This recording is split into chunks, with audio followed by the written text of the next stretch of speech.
James, thanks so much for taking the time today. No problem at all. Thank you for having me on. Terrific. Well, before we dive into your PhD work and rugby league and all the things that you're up to at the moment, could you maybe give listeners a little bit of background on yourself and how you got into your role? Yeah, definitely.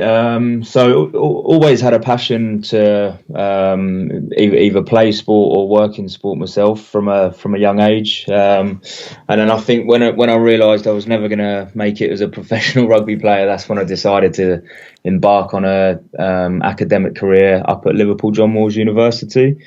So I had 3 years travelling prior to that, living in Canada as a snowboard instructor, etc. But at 21, good times, definitely good times.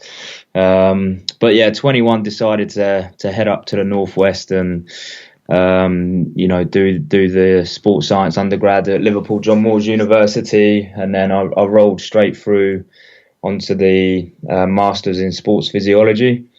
And then it was during that period that really took a keen interest into both strength and conditioning, but probably more so nutrition. And then I guess a combination of my persistence and knocking on Professor Graham Close's door at the time and not leaving Graham alone, managed to land myself a PhD which was a combination of funding with Liverpool John Moores, and at the time, the first year of the PhD was with a club called Widnes Vikings, and then the second year and third year that then kind of transferred over to Warrington Wolves, which are the rival clubs down 6 miles down the road. So nice. I don't think the fans or the club were best pleased at the time, but so I've finished a PhD earlier this year, 4.5 years to complete, because probably taking a little bit of time myself, but also that working in the applied world at the same time as a performance nutritionist at both rugby clubs.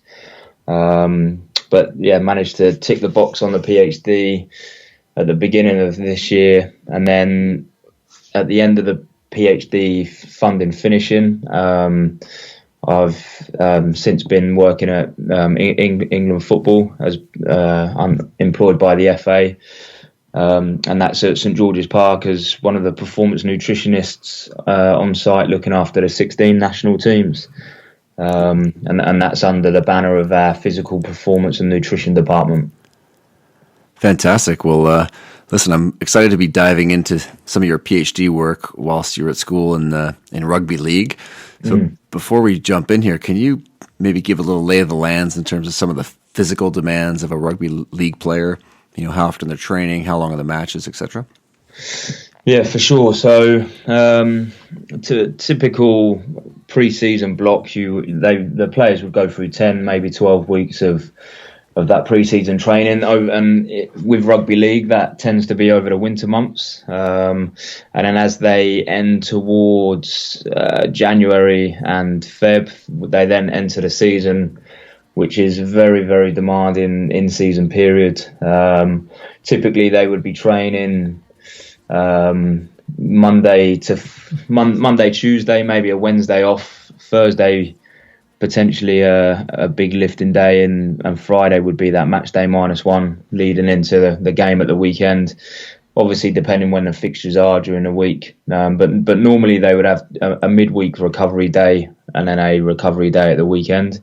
But the rugby league fixture, like any sporting calendar, can be congested at times, and our peak periods, if you like, were around the Easter period and towards the back end of the season when there's Challenge Cup finals and grand finals. So certainly that Easter period, the players could be playing 3 games in 9 days. So there it's, wow. I suppose it's, the recovery aspect becomes a massive factor of both the players and the performance team to try and get those players through that period. And a normal game of rugby league is 80 minutes. And where it's a little bit different to the rugby union counterparts is the the ball is in play far greater in rugby league just by nature of the match play and the sets of 6 that they have. Mm-hmm. Similar to American football in a way. It is, yeah. And so the fitness of the players is, rugby union guys are extremely fit as well. But I guess it's the demands of rugby league just place a different demand on the body, and one that the boys and the players would have to be, get used to, certainly over that pre-season period. Absolutely. I mean, so many repeated bouts of high intensity work, a lot of low intensity activity in between, and of course, all those high speed collisions. So this maybe leads us into the first study that you did doing your PhD there on rugby league players and a DEXA profile in professional players. Can you give listeners a little bit of a glimpse of what that study was all about? Yeah, so essentially, at the time, we wanted to try and build a portfolio, if you like, or a profile of what the European Super League rugby players looked like. And there'd been some great stuff done down under in Australia, looking at the position-specific profiles, but not too much in the Northern Hemisphere. So we were fortunate enough to be able to recruit 112 Super League players, professional senior players from 5 different clubs, and that allowed us to categorise them into the 6 playing positions in rugby league: the hookers, halfbacks, fullback and wingers, props, back row forwards, and centres. And then we just wanted to profile and almost understand what does a professional senior rugby league player look like in that position. So we run the DEXA scans over a period in the pre-season period, just to look at what the body composition profiles look like in terms of total mass, fat mass, the lean mass reading that the DEXA gives you, which we know is fat-free mass, and then the body fat percentage. And I suppose the big take home of the work we did there was that there was a large intra-position variability. So for example, the mean body fat on the hooker position was 14%, but the highest was at 23% and the lowest was at 10%. Wow. So even within that one position, a real large scale, if you like, on body fat percentage. And similar with the lean mass in the props. So as an example, the mean lean mass or fat-free mass, so to speak, was 82 kilos, but the highest in a player was 99 and the lowest 71. So there's big variability across the board. And I suppose what we were beginning to uncover is that they're quite heterogeneous in nature, or homogeneous in nature rather, that the centres could play on the fullback or wing. Gotcha. And the back row forwards could play in prop position should they need to. And then the hookers and the halfbacks, quite often those players would be able to and could interchange if they needed to. And then the standout position from all of those positions were the props. And I termed it during the PhD that they were in a league of their own. So consistently taller, more lean mass, more body fat, and more total mass than any other position. So these guys were certainly the giants on the pitch, if you like. And is that the key position then in terms of a rugby league squad? If you've got an elite player at that position, are you more likely to be coming out victorious, or is it really a team game like like American football, let's say? Yeah, I think it's definitely a team game. There's your halfbacks and hookers are the guys getting the balls out to the back and calling the plays, and certainly if you've got props that can sustain the demands of rugby league and that high intensity nature, that repeated bouts of sets of 6, defensive or attacking phases, if you've got props that can maintain that over 80 minutes, then there's some really fit props, if you like, because it's such a demanding position of crash ball, that quite often what you see is the interchange in rugby league is normally it's the props coming off after 20-30 minutes and being replaced by other props who then it's their first phase of the ball, and there they are, cannonball running straight through the middle. But I know when I was at Warrington, I speak highly of him, but Chris Hill was the captain, and he would get his fitness up to the point where he wanted to play 80 minutes, and he could sustain 80 minutes if he needed to, which was, impressive. That's golden in any team, really. And James, can you speak to the energy demands of contact sports, and especially a sport like rugby league with all those collisions? What does that do to the caloric demands of the athletes? Yeah, well, this is where it led into, I guess, the second study of the PhD, where we wanted to understand and quantify the energy expenditure that rugby league players were going through during an in-season week. And at the time, the doubly labelled water method hadn't been used in rugby league, and so we wanted to implement that at the club. And so we performed that study over 6 players, I guess because the enrichments or the isotopes are dosed out to the body weight of the person that you're administering it to, we were fortunate enough that the washout period of the isotopes actually allowed us to get 14 days.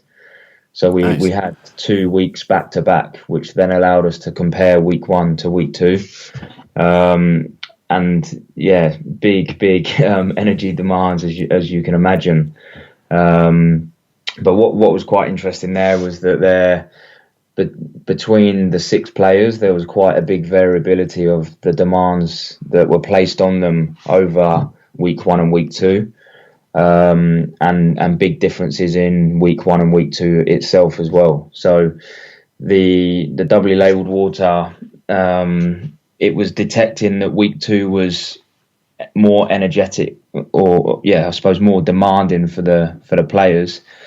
But I guess we've reflected on that study, and that's probably because the Sunday of week 1 was rolling into the Monday of week 2, if that makes sense. And so that recovery from game 1 in week 1 was causing a rise in total energy expenditure calculations for week 2. But I mean, I'm just looking at the data here. The energy expenditure, the average across week 1 was around 3,300 calories. Week 2 was around closer to 4,000 on average, and that's obviously divided by the 7 days. Yeah. But we had some players that were up at in excess of 6,000 calories in that week 2 average. So that really showed us the variability of the demands that the players could go through, not only from the game, but also during the recovery aspect. And it also fed into some of my conversations I was having with the players about what are they doing outside of the club and outside of the rugby environment.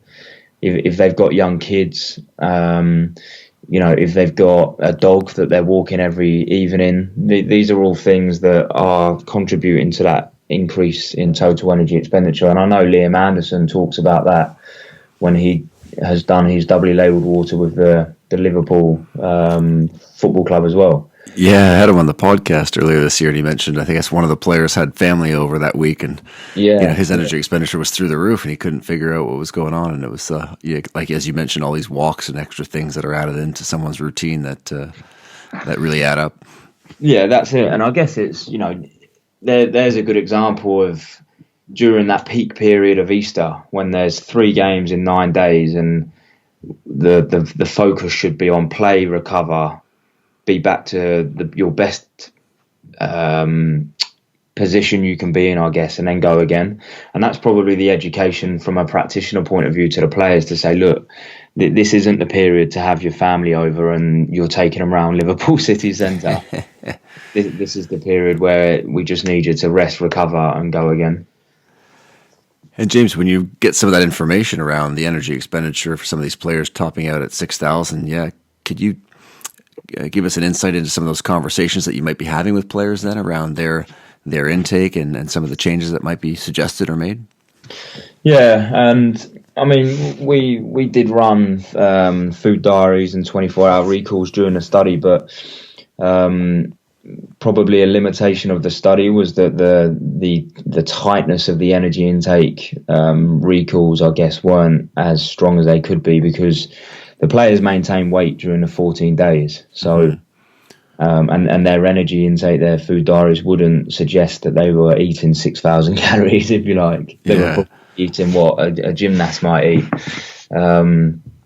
But yeah, conversations with the player there, if their energy expenditure is up at 6,000, and I suppose you've got to remember that the analysis of the samples would have been done after the study. So, but certainly, discussions with the player around whether they think that they're consuming the 6,000 calories, how can that be broken down over the course of the day, looking at in particular timing of nutritional intake to match the demands of the day at certain periods. So if they've got a double training session at 10 and 2, are we making sure that we're getting the energy in before the first and the second training session, so that we can ensure that we're training to the best of our ability, and then looking at how we can recover from those sessions as well.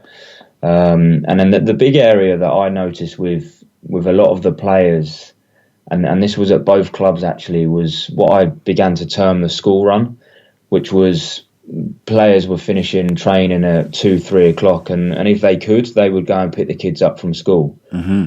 That then resulted in a period of leaving the club at maybe 2:30, maybe stopping and having a coffee en route to pick the kids up, picking the kids up, and then you're then entertainer for the kids.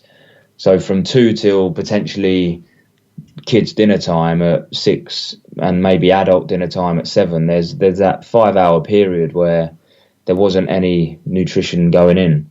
And if we've got 120 kilo rugby boys trying to recover, trying to repair, or trying to maximize energy intake ready for the game tomorrow, that's an area that I started to really latch onto and just prepare things at the club for the players that they could take away, almost a little lunch snack box, if you like. And just make sure that they had the energy that or the access to the foods when they were out and about in the car with the kids. Yeah, it's such a great point, and making things easy for the players. I mean, obviously, first off, spotting the potential gap there, and that big gap in the afternoon, and then of course making it easy for them to be able to get that in by providing the takeaway boxes and have those matched for the players. And James, in terms of other areas, I'm curious to pick your brain here. Other little things that red flags or areas that you've seen in your time working in rugby on the nutrition front, where players potentially could upgrade what they're doing, or things that potentially compromise their recovery or performance. Yeah, I mean, I saw it quite often was breakfast. That again, those that had kids, that rushing around in the morning trying to get the kids ready for school or nursery, whatever it might be. But quite often players would present themselves at the club without having breakfast. And fundamentally, if they're going in for a big power or strength session with the strength and conditioning coaches, and you're going in with no breakfast, following an overnight fast essentially, and maybe not having had dinner, having had dinner at 8 o'clock the previous evening, all of a sudden, if they don't inform you of that lack of breakfast intake, then it could be 10 o'clock until they get their first shake going in. And so breakfast was an area that we targeted, and I know many clubs now, football, rugby, provide breakfast at the club for the players. But certainly some of the young boys that I was working with that were really trying to build some good size, total mass and muscle mass, it was an education piece to them to say, look, if you're travelling into the club from Leeds and it's taking you an hour, you can't just solely rely on the breakfast that we're supplying at the club at half 8 when you get here. If you're getting up at 5-6 o'clock in the morning, as soon as you're up, we need to come up with a strategy, a simple strategy that you can take into the car, that you can have with you on the way in, so that as soon as you're awake, we're making sure that certainly we're getting some protein in before they enter the vehicle, and then again they can have that protein intake and some carbohydrates at the club with us at breakfast. And then complete opposite end of the spectrum, the pre-bed.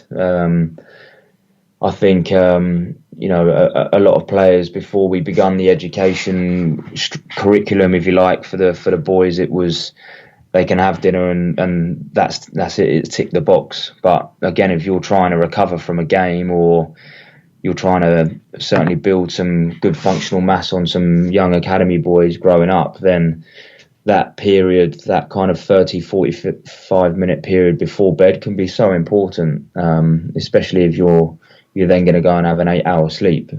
So again, just the big one for us was just smoothies, giving the players loads of different smoothies that they could try at home.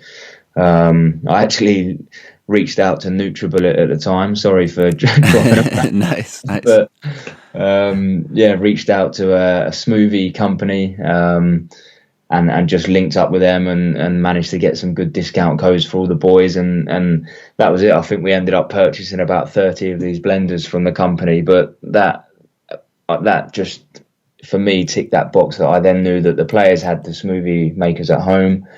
If I can provide some real simple, easy recipes for the lads, then at least we're going to tick that box before bedtime.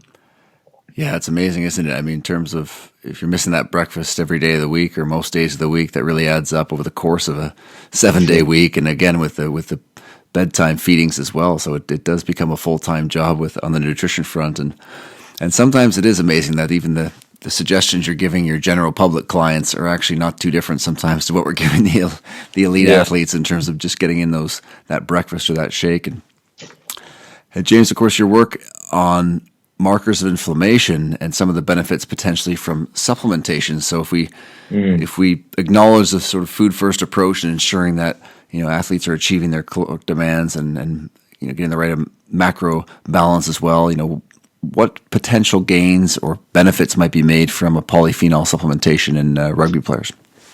Yeah, so this was a really interesting study for us, and it was one that I presented at ECSS for the Gatorade Sports Science Award, and it was a real good applied study, I guess, that Graham and myself wanted to run. And there's some great work looking at the effects of polyphenol supplementation in laboratory studies, and showing the beneficial effects of polyphenol on reducing markers of damage. But a lot of the studies are done on, I guess, locomotions of running, cycling, and again in that laboratory controlled environment, and also the dietary intake leading into the studies were, I guess, polyphenol deplete. So a lot of the participants were asked to not consume foods that contain polyphenols leading into the study. Mm-hmm. And I suppose for us in the real world of working with athletes in their environment, I'm never going to say to a player, can you not consume for sure fruit and vegetables leading into a game, because it's just, I don't think any practitioner would do that. And so we wanted to take it into the applied world and say, okay, rugby players consume diets with high polyphenol intake anyway, just by nature of the amount of fruit and vegetables that we advise them to eat. So if we supplemented Morrissey tart cherries into a rugby player who was already consuming a high polyphenol diet, would that have an effect on reducing markers of inflammation following a match? So this was the study we ran, and we were fortunate. I did have a great group of colleagues at the time at Liverpool John Moores and friends who all ripped in and helped me on the study. But essentially we had three, so we had a familiarization week, but then we had two intervention study weeks where we actually went to the academy fixtures, and we managed to get blood samples at minus 48 hours at the training venue. And then on match day, we were in there at half time collecting the blood samples in the 10-minute window that we had while the head coach did his team talk. Terrific. And it was a little bit of a military operation because I was going to say, yeah, it must be. Standing there with our gloves on and tourniquets and needles ready. And literally, as the players walked in, they sat down, they dropped their left arm to the side. The head coach started the team talk, and there we were, a team of 6 phlebotomists, putting the needles in, kind of handing over the blood samples, putting it all on ice. And then we replicated that exactly the same at full time, and we did that over 2 fixtures. And then we did a plus 48 hour sample as well back at the training facility. So we kind of had this profile of a normal training day at 48 hours before the game. We then had players had started the first 40 minutes. We then did half time, full time, and then plus 48 hours. So we got this real nice profile of interleukin 6, interleukin 8, and interleukin 10, and showed I guess a transient increase from the minus 48 into the half time. It definitely increased, and again from half time to full time, the interleukins rised, right up at the end of the full time period, and then as we would expect on that plus 48 hour blood sample, it dropped right down, I guess. But the key thing that we were looking at was the supplementation versus a controlled placebo. And once we'd done the analysis and run the effect size and the MBIs, we found no difference between those that had the cherries versus those that had a matched placebo beverage. And so for us, that was showing that in the real world, in the applied world, and taking it out of the lab and giving the supplementation to athletes that are already consuming polyphenols, at least in this study alone, it didn't show any beneficial effect. And so I guess my take home for certainly in the rugby league world, where budgets are not as vast as professional football and sometimes union, that instead of spending money on supplements that can prove to be quite expensive, maybe we should go back to that food first approach again and just focus on advising our players to have a high mixed berry recovery smoothie before bed, for example. Yeah, what a great point. I mean, such a great study to really highlight that baseline status being so important, and how, yeah, absolutely, if you can be getting those polyphenols from your diet, then what a great place to really emphasize that food first approach. And I actually had Andy Sparks on not too long ago, and he was mentioning around the beetroot consumption as well of dietary nitrates. If your status is higher, then obviously potentially that has a more limited effect as well. So really interesting stuff here, James. And if we shift gears here a little bit, and I know obviously we got the Rugby World Cup, Rugby Union coming up this weekend. Yeah, very excited. Similar but different sport to rugby league. Could you tell us a little bit about, from your perspective, obviously traveling, I believe it's happening in Japan. What are some of the considerations for the teams and the performance nutritionists who are supporting these teams? Yeah, I mean, I suppose Graham Close or Professor Close was my DOS on the PhD. So, and he works very closely with the England rugby boys, and there's some unbelievable opportunities and also areas that are going to have to be considered for all teams actually over that side of the world. But I mean, for me, and I suppose I can draw on experiences from England football as well, and I guess any practitioner working in the elite world and with athletes, it would be working very, very closely with that performance chef. And I know England Rugby have got a fantastic one, and we've got some brilliant ones at England as well. But they really can be a game changer, I guess, because I'm not teaching you to suck eggs, but everyone is having breakfast, lunch, dinners, snacks during the day, and when that is on point and It's periodized to what the players need. It's, bringing in some of the home comforts that the boys would be consuming back home with family, and periodizing in a dessert where necessarily to bring the morale up of the group.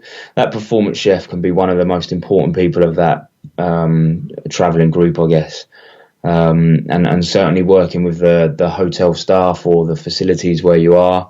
Again, we found creating almost a front of house community, whereby you're educating the waiters and the waitresses around the philosophy that you're bringing towards the camp from a nutrition point of view. Why certain foods are brought out on certain days. What to look for on players' plates. If it's a match day -1 and it's a high carb day, then as a performance nutritionist, these are the types of things we would like to see on the plates of the players. And what we found is bringing those front of house members of staff into your community and bringing them part of the process, if you like. They feel like they're part of the team, and so their willingness to help you and their willingness to ensure that every single mealtime is as you want can be fundamentally game changer, I guess, because I suppose where we are at the FA, we don't travel with every single team, and so that external community can be really important for us to make sure that our nutrition messages are landing when we might not necessarily be present. And a term we use almost is that it's that umbilical cord into that staff group that are out there on site, and you're feeding in the messages and you're feeding in the information that then can be translated into the dining experience. Yeah, what a great point. It's definitely so crucial to have, all hands on deck. And James, when you get into these compressed competition schedules, whether it's, again, rugby or in football, what are some of the things that you're thinking of for your athletes in terms of supporting them when they're going to be playing more games and in fewer days than normal? Yeah. So I think clearly from the nutrition point of view, it's ramping up that carbohydrates straight after the games and during that short turnaround. And I know they will have some brilliant strategies in place to make sure that happens. And I suppose it's just remembering that can come from certainly food, but also fluids as well. And how important and quick it can be to get those fluids back on board as soon as possible. Certainly a mix of carbohydrates and electrolytes. And then, definitely increasing the protein intake after the games, certainly before bed, first thing in the morning. And then, combining that in with social activities as well. I think I'm yet to go on these big tours, but one area that I always read about and listen and see is around the social side of stuff outside of once they've played the game and training. The importance of that group dynamic, and I think food can be a brilliant tool to bring the group together, and also tie that in with part of the recovery strategy, whether that's going out to a nice restaurant where actually the menu is quite high carb, and that's okay on a match day +1 when we've got a game in 2 days' time again. There's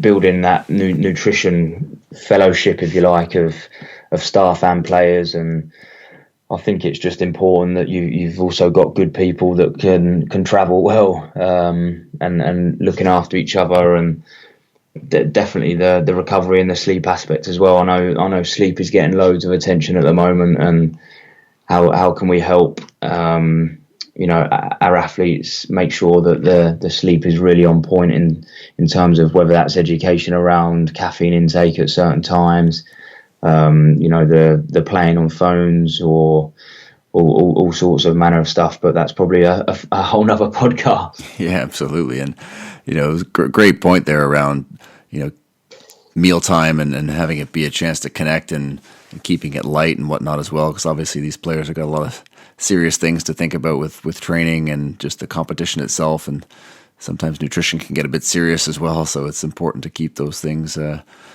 that aspect of connecting with players, and definitely sushi is a good one for us, and the match day plus one for sure to get those carbohydrates up. And I know actually we just came back from China for the World Cup. It was really hot for the World Cup of basketball. Really hot. Hydration was a big concern for us. I know in Tokyo it'll be very hot as well. What are some of the things that the rugby teams might be doing there in terms of being able to rapidly rehydrate? Yeah, well, I think the better teams now will all have their hydration tests. They would have all been done prior to the World Cup, I imagine. I imagine they would have worked out the sweat rate of every single player and actually working out the salt loss as well. So off the back of that, you can then really be quite individualised in terms of after that training session what each athlete is going to be consuming. Again, mixture of carbohydrates if needed during that session, but certainly getting the salts and the electrolytes back in. And there's some good devices now that will actually tell you the amount of salts that athletes are losing per session, and again line that up with the sweat rate. Then you can be quite prescriptive about what each individual player would have following that session, and that's the beauty of being there on the ground running, that those systems can be set up and be put in place. And again, if that education is passed to the players, then once they're all lined up, I guess, and they're ready to be consumed, the players know that, and it becomes second nature. So certainly, yeah, that for the hydration and the heat, definitely. And then there's other elements of helping with the heat exposure and fatigue, I guess, and looking at the mist sprays and the ice towels around the neck, looking at slushies if you can to try and cool the palate down. There's multiple strategies that could be put in place, but I think the key thing as well is to practice those before you go to a major tournament, so that each player knows what they prefer and the support staff know what each player prefers, so that can just become, it's just part of the process when you arrive at the major tournament, which I'm sure most major teams going to the World Cup will have nailed down. Yeah, 100%. And James, any tricks in your tool bag for some of those players who tend to, despite those bottles being put out, it might be the ones that sort of don't get through them, or that you got to watch over and keep encouraging them to drink? Yeah, I mean, I think education is key here, and I think players at that level now will understand, and they will know that if they're cramping, or they're feeling sluggish, or the headaches are there or whatnot, they will know what works for them. And I think it then just becomes down to making it easy to consume, and in a place where they're not going to forget on the hurricane that is game day and everything else that's going on. So I know, when I was at Warrington, I would physically stand outside the changing room, and as players came in at half time, I would, hand them their glass that had their particular hydration or electrolyte solution in, and it was, it was then down to me to make sure that the player had it, and that became routine, and the education was there, in the training sessions during pre-season as to why it was important and why we're going to do it. And then it was through the pre-season games, you work out what works for each player, and then bang, when you arrive in season, it just becomes habit. It just becomes part of the process. But certainly I found, if players are talking about a play that didn't quite come off as they're walking into the changing rooms, then yeah, being physically there and handing it to them to make sure that they get it on board was the best strategy I found, I guess, just having that presence. Absolutely. And James, if we kind of zoom out here to 30,000 feet and look at, where the next greatest gains might be made in performance nutrition, can you give us, your insights and your take on where that might be heading? Wow, golden question. Yeah, I mean, maybe it's because I'm still in the research frame of mind, but I think Louise Burke and her crew down there, and that supernova study, and certainly some of the work that we're doing at John Moores now with elite level populations. I think there's brilliant work that has been done in laboratory controlled environments with 12 university level rugby union players, for example. But I do think now that with more and more practitioners working with elite athletes, and the elite athletes wanting to gain those extra percentages here and there, I do think we're on the cusp of, or we're already seeing it with the supernova study, but more and more studies being done with top level elite professional athletes and players. And I think, if we compare that top level Olympian athlete to the student 800 meter runner that's a university graduate, I do think we're going to start. Well, yeah, I think we're going to see differences in results and what works with the elite levels and what might not work. So I think progression of the research in top level professional athletes and players, definitely. And then I suppose, speaking from experience, tightening up the focus on individual nutrition strategies. I can hold my hands up and say some of my early practice at Widnes certainly was an element of a blanket approach. Carb gels going out to every player, not really considering the flavour that the players might want, or whether someone wants carb, caffeine as well. Certainly I learned very quickly to adapt and change that, but I do think individual bespoke strategies for every single player, and making sure that they know exactly and nailing down if it's 6 grams per kilo that we want the player to be having for the 36 hours leading into the match. How does that look for that player? Not for the team, but for that individual player. What does that look like? And how is that broken down meal to meal for the 36 hours leading into that game? And again, an education piece around how that can be implemented. Show them how easy it can be to make sure they get the 6 grams per kilo from food, fluid, gels, etc. And then I think kind of a philosophy that we have a little bit at work at the moment is being bold with some of the solutions. So what can we do that no one else is thinking about at the moment? And we have many idea grenade sessions where we just kind of verbal diarrhea onto the whiteboard, and some of the ideas we come up with are actually now being put into practice, and we do think it's going to really change the game in international football. So it's exciting times. So I guess for that one, we'll have to watch and wait rather than have you tell us what some of those are, right? Yeah, I'm afraid so. Nice. Fantastic, James. Well, listen, I appreciate you carving out some time tonight to share your insights and your work. Where can people stay connected with you and keep up with your tremendous research and work? Yeah, so people can follow me on Twitter. That's at James_Morehen, and that's Morehen. And then, I'm on LinkedIn, on ResearchGate as well. But yeah, any questions about the research or any other areas that I can give certainly my advice or my insights on, more than happy to share and discuss with other like-minded people out there. I think it's always good to talk. Fantastic. Thanks so much for taking the time, James.